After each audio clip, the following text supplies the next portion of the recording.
இந்தியாவின் ரெஹிலா பயணக்குழுவினர் ஆகஸ்ட் 2024ஆம் ஆண்டு இலங்கைக்கான ஒரு சுற்றுப்பயணத்தை மேற்கொண்டிருந்தார்கள். இலங்கையினுடைய கலாசார, பண்பாட்டு, முஸ்லிம்களுடைய வாழ்வியல் தொடர்பான அறிவுகளை பெறுவதற்காக இந்த பயணத்தை ஒழுங்கமைத்திருந்தார்கள்.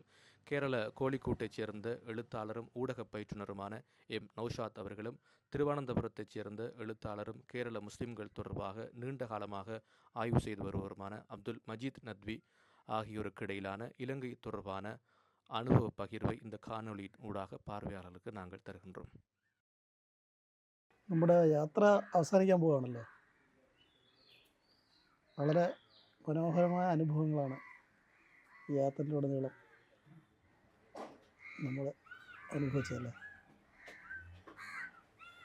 തീർച്ചയായിട്ടും നമ്മൾ 7-ാം തീയതി കൊളംബോയിൽ എത്തിയത് മുതൽ നമ്മുടെ യാത്രേൻ്റെ ഒരു റൂട്ട് നോക്കുകയാണെങ്കിൽ സൗത്തിലേക്ക് ആദ്യം പോയി, ശ്രീലങ്കയുടെ. എന്നിട്ട് സൗത്തിൽ ഇപ്പോൾ വല്ലിഗമ പോലുള്ള സ്ഥലങ്ങൾ, ഗോള് പോലുള്ള സ്ഥലങ്ങൾ, പിന്നെ അത് കഴിഞ്ഞിട്ട് ബാരൗല പോലുള്ള ഏർലി മുസ്ലിം സെറ്റിൽമെൻ്റൊക്കെ ഇവിടെ ഉണ്ടായിരുന്ന സ്ഥലങ്ങൾ, പോർച്ചുഗീസ് ഡച്ച് ആധിപത്യം ഉണ്ടായിരുന്ന സ്ഥലങ്ങൾ, അവിടെയൊക്കെ കറങ്ങിയിട്ട് പിന്നെ നമ്മൾ നോർത്തിലേക്ക് പുത്തലം പോലുള്ള സ്ഥലങ്ങളിലേക്ക് വന്നു. പിന്നെ പുത്തലത്തുനിന്ന് അനുരാധപുര പോയി ബൗദ്ധ കേന്ദ്രങ്ങൾ കണ്ട്, പിന്നെ കാൻഡി, അത് കഴിഞ്ഞ് നുവാരയിലയ. അങ്ങനെ ഈ ശ്രീലങ്ക എന്ന് പറയുന്ന ദേശത്തിൻ്റെ ഒരു വൈവിധ്യം സാംസ്കാരികമായും ഭൂമിശാസ്ത്രപരമായിട്ടും ചരിത്രപരമായിട്ടും മതസമുദായങ്ങളുടെ എത്നിസിറ്റിയുടെ ഒക്കെ അടിസ്ഥാനത്തിൽ കാണാൻ പറ്റിയ. എന്നിട്ട് അവസാനം നമ്മളിപ്പോൾ ഈസ്റ്റേൺ ശ്രീലങ്കയിലാണ് എത്തിയിട്ടുള്ളത്. തീർച്ചയായിട്ടും നല്ല വൈവിധ്യമുള്ള അനുഭവമായിരുന്നു. വല്ലാത്തൊരു ഗ്രാഫാണ് മൊത്തം യാത്രയിലുടനീളം. അതെ അതെ. കൾച്ചറൽ ഗ്രാഫ് നോക്കിയാലും, ഹിസ്റ്ററി നോക്കിയാലും, കാലാവസ്ഥ നോക്കിയാലും, പൊളിറ്റിക്സ് നോക്കിയാലും എല്ലാത്തിനും പെട്ടെന്ന് താഴുകയും വരികയൊക്കെ ചെയ്ത ഒരു ഗ്രാഫ് വളരെ വേഗത്തിൽ കടന്നു പോയതായിട്ട് അനുഭവപ്പെടും. നമ്മുടെ കേരളവുമായിട്ട് ബന്ധപ്പെട്ട് ശ്രീലങ്കൻ ജനതയ്ക്ക്, പ്രത്യേകിച്ചും മുസ്ലിങ്ങൾക്കുള്ള സാംസ്കാരിക, മതാത്മക, ആത്മീയ ബന്ധങ്ങളെക്കുറിച്ച് നിങ്ങൾക്ക് ഈ യാത്രയിൽ എന്താ ഫീൽ ചെയ്തതെന്നൊന്ന് പറഞ്ഞാൽ നന്നായിരിക്കും. വളരെ ശക്തമായ, ഒരു പക്ഷേ പല സ്ഥലങ്ങളിലും നമുക്കിത് മറ്റൊരു നാടാണെന്ന് തോന്നാത്ത വിധത്തിലുള്ള സാംസ്കാരിക ഒരു അന്തർധാരയാണ് ശ്രീലങ്കയിലുടനീളം നമുക്ക് കാണാൻ കഴിയുന്നത്. പ്രധാനമായിട്ട് ആത്മീയധാര ഒരു പ്രധാന ഘടകമാണ്.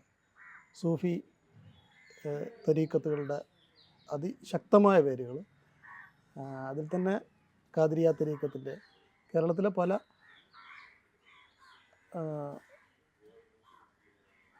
മേഖലകളുമായിട്ട് ബന്ധപ്പെട്ട, പ്രത്യേകിച്ച് കണ്ണൂർ പോലുള്ള നമ്മൾ ചിന്തിക്കാൻ കഴിയാത്ത മേഖലകളുള്ള ബന്ധങ്ങൾ, ആത്മീയമായൊരു ധാര വളരെ സജീവമാണ്. പ്രത്യേകിച്ച് ഞാൻ പറഞ്ഞില്ല, ഞങ്ങളുടെ നാട്ടിലുള്ള മീരാ സാഹിബ് വലിയുള്ള, നാഗൂർ മീരാ സാഹിബ് വലിയുള്ള എന്ന് പറയുന്ന വളരെ തെന്നിന്ത്യയിലെ ഇസ്ലാമിക പ്രബോധനത്തിൻ്റെ വളരെ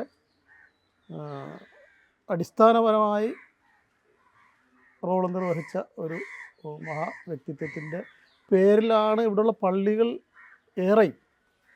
പിന്നീട് പോകുന്നത് അദ്ദേഹത്തിൻ്റെ തന്നെ ധാരയുടെ മറ്റൊരു, അതായത് മൊഹീദ്ദീൻ എന്ന ഈ രണ്ട് പേരുകളെല്ലാം ഒരു പള്ളി നമ്മളിവിടെ കണ്ടിട്ടില്ല. ഈ രണ്ട് പേരുകളിലാണ് മുഴുവൻ പള്ളികൾ പറയപ്പെടുന്നത്. അത് തന്നെ ഈ നമ്മുടെ പള്ളികൾ കേന്ദ്രീകരിച്ചിട്ടാണല്ലോ മുസ്ലിം ജീവിതം പച്ചപിടിക്കുന്നത്. അപ്പോൾ എത്രത്തോളം ഈ ഇവരുടെ ജീവിതത്തെ ഇന്ത്യ അല്ലെങ്കിൽ തെന്നിന്ത്യ തന്നെയാണ്, നോർത്ത് ഇന്ത്യയുടെ അങ്ങനത്തെ വലിയ കണക്ഷൻസ് നമുക്ക് കാണാൻ കഴിഞ്ഞിട്ടില്ല. ആ കൂടെ ഒരു സ്ഥലത്ത് മാത്രമാണ് നമ്മൾ മുസഫർ നഗറിലെ ഒരു കണക്ഷൻ. ബാക്കി എല്ലാ സ്ഥലങ്ങളിലും തെന്നിന്ത്യയിലെ സൂഫി പാരമ്പര്യത്തിൻ്റെ ഒരു അടയാളമാണ് നമുക്ക് കാണാൻ കഴിഞ്ഞിട്ടുള്ളത്. അതുപോലെ ഇവിടുത്തെ മതപഠനങ്ങളിലും മതപഠനത്തിൻ്റെ വ്യാപനത്തിലുമൊക്കെ ഇപ്പോൾ നേരത്തെ അന്വേഷിച്ച ഉസ്താദിൻ്റെ അത്തരം കാര്യങ്ങൾ ഒന്ന് പൊതുസമൂഹം കൂടുതൽ മനസ്സിലാക്കിയാൽ നല്ലതായിരിക്കും. കേരളത്തിലെ മതപണ്ഡിതന്മാരും ഇവിടെ വന്നിട്ടുണ്ട്, നിർവഹിച്ചിട്ടുണ്ട്. ഇപ്പം നേരത്തെ പറഞ്ഞതുപോലെ ലക്ഷദ്വീപിൽ നിന്നുള്ള തങ്ങൾമാരും സ്കോളേഴ്സും ഒക്കെ ഇവിടെ സൂഫി തരീക്കത്തുകളുടെ ഭാഗമായിട്ട് വന്നിട്ടുണ്ട്. അതുപോലെ മതപണ്ഡിതന്മാരുടെ, ഇപ്പോൾ പൊതുവേ മാപ്പിള ആലമിനെയൊക്കെ പോലുള്ള ആളുകളെ കുറിച്ച് പറയാറുണ്ട്. കേരളത്തിൽ നിന്നുള്ള പണ്ഡിതരെ കുറിച്ച് അങ്ങനെ പറയാറില്ലല്ലോ. അതിനെക്കുറിച്ച് എന്താ തോന്നിയത്, എന്താ മനസ്സിലാക്കിയത്? അതായത് ഈ പോർച്ചുഗീസ് കാലത്തിന് ശേഷമുള്ള ആ തകർച്ചയിൽ നിന്ന് ശ്രീലങ്കയിലെ മുസ്ലിം സമൂഹം ആത്മീയമായും സാംസ്കാരികമായും ഉണർന്നു വരുന്നത് നമ്മൾ കാണുന്നത് മാപ്പിള ബാലമിൻ്റെ പ്രവർത്തനങ്ങളുണ്ടാണ്. ഒരു ഏകദേശം 350ഓളം പള്ളികൾ തന്നെ അദ്ദേഹം സ്ഥാപിച്ചു എന്ന് പറയുമ്പോൾ മാപ്പിള ബാലമിൻ്റെ ജീവചരിത്രവുമായിട്ട് ബന്ധപ്പെട്ട് തമിഴ്നാട്ടിൽ തന്നെ വേണ്ടപ്പെട്ട രീതിയിലുള്ള രേഖപ്പെടുത്തലുകൾ നടന്നിട്ടില്ല. അതുകൊണ്ട് തന്നെയാണ് നമുക്ക് കേരളത്തിൽ നിന്നുള്ള അദ്ദേഹത്തിൻ്റെ ശിഷ്യഗണങ്ങളെ പറ്റി വലിയ ധാരണ ഉണ്ടാകുന്നത്. വളരെ യാദൃച്ഛികമായിട്ടാണ് അദ്ദേഹത്തിൻ്റെ ഈ പൂവാർ മുഹമ്മദ് നൂഹ് മുസ്ലിയാരുമായിട്ടുള്ള ബന്ധം എൻ്റെ ശ്രദ്ധയിൽപ്പെടുന്നത്. നമ്മുടെ കെ മുഹമ്മദ് കരീം സാഹിബും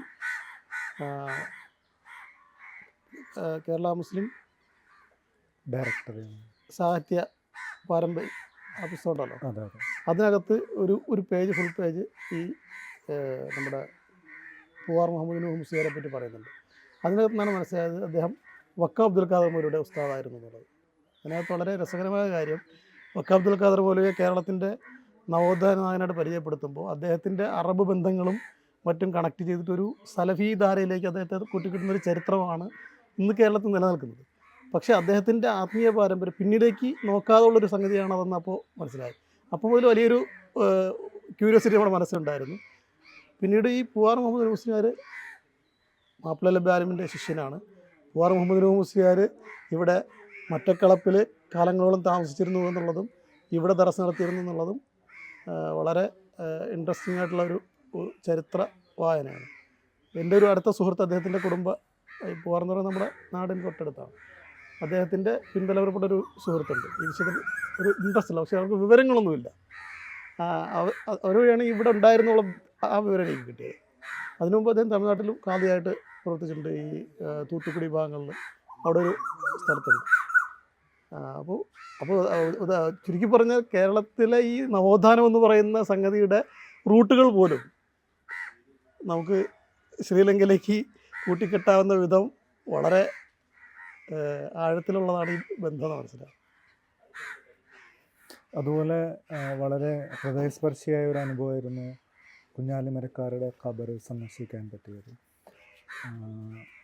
പോർച്ചുഗീസ് ആധിപത്യത്തിൻ്റെ ഒരു ഷെയർഡ് ഹിസ്റ്ററി നമുക്കും ഈ ശ്രീലങ്കയ്ക്കും കായൽപട്ടണം പോലുള്ള കീഴക്കര പോലുള്ള മലബാർ കോറമാണ്ടൽ കോസ്റ്റിന് അല്ലെങ്കിൽ മലബാറിനും ഉണ്ട്. അപ്പോൾ അവരോടുള്ള ചെറുത്തുനിൽപ്പിൻ്റെ ഭാഗമായിട്ട് മാപ്പിളമാർ കായൽപട്ടണത്തൊക്കെ പോയതുപോലെ ഇവിടെയും എത്തിയിട്ടുണ്ടായിരുന്നു. അതും കുഞ്ഞാലിമരക്കാരെ പോലുള്ള ഒരാൾ ഷഹീദായി കിടക്കുന്നത് ഇവിടെയാണ് എന്നുള്ളത് ഭയങ്കര ഹൃദയസ്പർശിയായ അനുഭവമായിരുന്നു. അത് കുഞ്ഞാലിമരക്കാരിവിടെ വരുന്നത് ഇവിടുത്തെ രാജാവ് സാമൂതിരിയോട് എന്ന് ആവശ്യപ്പെടുന്നതാണ്.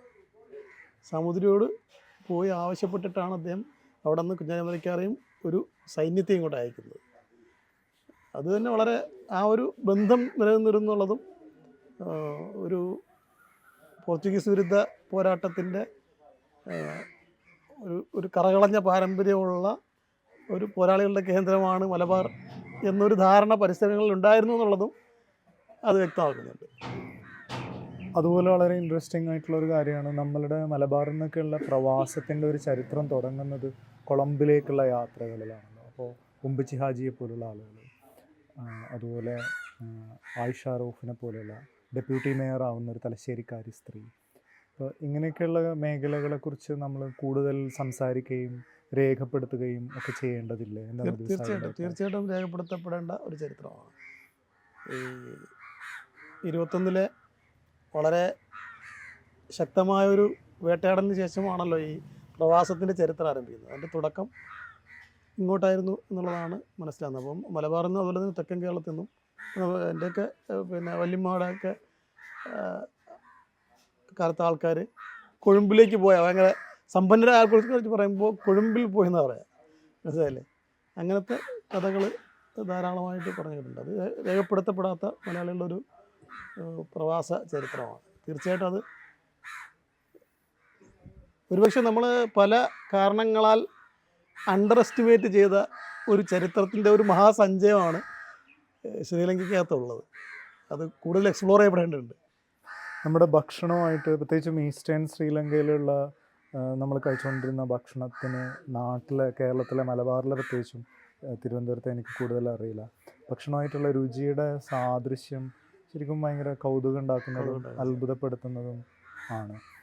അപ്പോൾ നമ്മളുടെ ഭൂപ്രകൃതിയിലും സംസ്കാരത്തിലൊക്കെയുള്ള സാമ്യതകൾ ഭക്ഷണത്തിലുണ്ട്. എന്നാൽ അതേ സമയത്ത് വളരെ ഡിസ്റ്റിങ്ക്റ്റായ വളരെ വ്യതിരിക്തമായ സാംസ്കാരിക തനിമ ഇവിടുത്തെ ദേശത്തെ ആളുകൾ നിലനിർത്തുന്നുണ്ട്. തീർച്ചയായിട്ടും. ഇപ്പോൾ പള്ളികളുടെ വൃത്തി, പള്ളികളുടെ ഭംഗി, പള്ളികളുടെ ഓരോ പള്ളിയോടും ചേർന്നുള്ള നമുക്ക് മിസ് ചെയ്യാൻ പറ്റാത്ത പൂന്തോട്ടങ്ങൾ, ഇത് വളരെ ഹൃദയത്തിനെ ഭയങ്കര തണുപ്പിക്കുന്ന ഒരനുഭവമായിരുന്നു. എം.ടി. വാസുദേവൻ നായരുടെ കഥയിൽ സിലോണിൽ പോയിട്ട് വരുമ്പോൾ ഒരു പെൺകുട്ടീനെ കൂട്ടിക്കൊണ്ടുവരുന്ന ഒരു നിൻ്റെ ഓർമ്മയ്ക്കെന്ന് പറയുന്ന കഥയിൽ അങ്ങനെ ഒരു സീനുണ്ടല്ലോ. അപ്പോൾ ആ അച്ഛൻ കൊണ്ടുവരുന്ന പെൺകുട്ടി കുറച്ച് കഴിയുമ്പോൾ, ആ സിംഹള ഭാഷ സംസാരിക്കുന്ന പെൺകുട്ടി കുറച്ച് കഴിയുമ്പോൾ തൻ്റെ പെങ്ങളാണെന്ന് എം.ടി. തിരിച്ചറിയുന്ന ഒരു രംഗമുണ്ട്. അച്ഛൻ കൊളംബിൽ വന്നിട്ട് രഹസ്യമായി അമ്മനെ അറിയിക്കാതെ ഒരു കല്യാണം കഴിച്ചിരുന്നെന്നും ഇത് പെങ്ങളാണെന്നും തിരിച്ചറിയുന്ന ആ ഒരു സാഹോദര്യം ഒരു സിംബോളിക്കായ ഒരു സാഹോദര്യമായിട്ട് തോന്നുന്നു മലബാറിനെ സംബന്ധിച്ച്. മലബാർ എന്ന് പറയുമ്പോൾ ബ്രിട്ടീഷ് മലബാറല്ല, മൊത്തം കേരളത്തിനെ സംബന്ധിച്ച്. അപ്പോൾ അതിൽ ആ ഒരു സാഹോദര്യത്തിൻ്റെ തുടർച്ച, അതിൻ്റെ തുടരലുകൾ നമ്മളൊക്കെ മുൻകൈയെടുത്ത് ഇനിയും ഇവിടുന്ന് ആളുകൾ അങ്ങോട്ട് വരികയും അവിടുന്ന് ആളുകൾ ഇങ്ങോട്ട് വരികയും ഒക്കെ ചെയ്തിട്ട് അത് തുടരേണ്ടതുണ്ട് എന്ന് തോന്നുന്നു. തീർച്ചയായിട്ടും. അത് വളരെയധികം കൂടുതൽ നമ്മുടെ സമൂഹത്തിനിടയിൽ കൂടുതൽ ബോധ്യപ്പെടുത്തേണ്ട ഒരു സത്യം കൂടിയാണ്. നമ്മുടെ വേരുകൾ, ആഴത്തിലുള്ള വേരുകൾ, അടുത്ത് കിടക്കുന്ന വേരുകൾ കണ്ടെത്താതെ നമ്മൾ മറ്റ് പല സ്ഥലത്തും പരതിക്കൊണ്ടിരിക്കുന്ന ഒരു പശ്ചാത്തലത്തിലാണ് നമ്മളുള്ളത്. അപ്പോൾ നമ്മൾ കൃത്യമായ നമ്മുടെ വേരുകൾ തിരിച്ചറിയുകയും പിന്നെ അത് കൂട്ടി ഇണക്കാനുള്ള ശ്രമങ്ങൾ ഉണ്ടാവുകയും ചെയ്യേണ്ടത്. ഇപ്പോൾ മലബാറിലെ മുസ്ലിങ്ങളെ സംബന്ധിച്ച് നോക്കുകയാണെങ്കിൽ ഇപ്പോൾ നമ്മളുടെ സയ്യിദ് പാരമ്പര്യം, യമനുമായിട്ടുള്ള കണക്ഷൻ, അതുപോലെ സൂഫി പാരമ്പര്യം നേരത്തെ പറഞ്ഞതുപോലെ, പിന്നെ ഷാഫി ഫിഖ്ഹിൻ്റെ സ്വാധീനം, ഇങ്ങനെ നിരവധി കാര്യങ്ങളിൽ മതാത്മകമായും പിന്നെ ചരിത്രപരമായി നമ്മളുടെ അനുഭവങ്ങളും അവരുടെ അനുഭവങ്ങളും തമ്മിൽ, ഇപ്പോൾ വ്യാപാരം, അറബികളുടെയും ഒക്കെ ആയിട്ട് നേരത്തെയുള്ള വ്യാപാര ബന്ധങ്ങൾ, പോർച്ചുഗീസ്, ഡച്ച്, ബ്രിട്ടീഷ് അധിനിവേശങ്ങൾ, അതിനോടുള്ള ചെറുത്തുനിൽപ്പുകൾ, അതിനുശേഷമുള്ള നേരത്തെ നബി സാഹിബ് സൂചിപ്പിച്ചതുപോലെയുള്ള കൊടുക്കൽ വാങ്ങലുകൾ, ഇങ്ങനെ നിരവധി അടരുകളിൽ പരസ്പരം ഗാഢമായി പുണർന്നു കിടക്കുന്ന രണ്ട് ജനതകളാണ് ഇളങ്കൈ മക്കളും കേരളത്തിലെ മക്കളും എന്ന് നമുക്ക് വേണമെങ്കിൽ പറയാം. തീർച്ചയായിട്ടും.